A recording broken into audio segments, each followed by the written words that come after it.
பிரபலமான ஸ்ரீ கிருஷ்ணா ஸ்வீட்ஸில் நெய்க்கு பதிலாக வனஸ்பதி பயன்படுத்தப்பட்டதாக புகார் எழுந்த நிலையில் அது தொடர்பாக உணவு பாதுகாப்புத்துறையினர் ஆய்வு மேற்கொண்டதில் வனஸ்பதி கலந்தது கண்டுபிடிக்கப்பட்டு அவர்களுக்கு அபராதமும் விதிக்கப்பட்டதாக கூறப்படுகிறது. முழுமையான விவரங்களோடு செய்தியாளர் முரளி இணைந்திருக்கிறார். முரளி, முழுமையான விவரங்களை வழங்கலாம். வணக்கம். ஸ்ரீ கிருஷ்ணா ஸ்வீட்ஸ் நிறுவனத்தால் இருந்து கலப்படமான நெய்யால் தயாரிக்கப்பட்ட சுமார் 500 டன் இனிப்புகளை விற்பனை செய்துள்ளதாக மத்திய உணவு பாதுகாப்புத்துறை அதிகாரிகள் தகவல் தெரிவித்திருக்கிறார்கள். மேலும் சென்னை மாவட்ட வருவாய்த்துறை அலுவலகமும் இவர்களுக்கு 50,000 ரூபாய் அபராதமும் விதிக்கப்பட்டிருக்கிறது.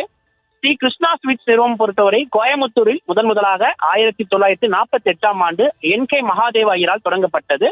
இந்த நிறுவனத்தில் பிரத்யேகமாக தயாரிக்கப்படக்கூடியது மைசூர் பா என்கிற ஸ்வீட் தான். இந்த ஸ்வீட்டில் அதிக அளவான நெய் கலக்கப்பட்டு இந்தியா முழுவதும் மக்கள் விரும்பி சாப்பிட்டு வரக்கூடிய ஒரு ஸ்வீட்டாக பார்க்கப்படுகிறது. இந்த நிலையில் இந்த நிறுவனம் தென்னிந்தியா முழுவதும் கிளைகளை விரிவுபடுத்தி சர்வதேச அளவுகளிலும் கிளைகளை தொடங்கப்பட்டு வருகிறது. குறிப்பாக ஒவ்வொரு வருடமும் பண்டிகை காலங்களில் மத்திய உணவு பாதுகாப்புத்துறை அதிகாரிகள் பிரபலமாக இருக்கக்கூடிய நிறுவனங்களில் சோதனைக்கு செல்வது வழக்கம். அதுபோன்றுதான் ஸ்ரீ கிருஷ்ணா ஸ்வீட்ஸில் சென்னை மற்றும் கோயம்புத்தூர் பகுதியில் இருக்கக்கூடிய நிறுவனங்களுக்கு சோதனைக்கு சென்றிருக்கிறார்கள். அப்பொழுது மைசூர் பாவில் நெய்யுக்கு பதிலாக வனஸ்பதி கலப்படம் செய்திருப்பது தெரிய வந்திருக்கிறது. இதனையடுத்து அதனை சாம்பிளாக எடுத்து ஆய்வகத்திற்கு மத்திய உணவு பாதுகாப்புத்துறை அதிகாரிகள் அனுப்பியிருக்கிறார்கள். அந்த ஆய்வகத்தினுடைய அறிக்கையில் நெய்யுக்கு பதிலாக பாதிக்கு பாதி அளவு வனஸ்பதி கலப்படம் செய்யப்பட்டது உறுதி செய்யப்பட்டது.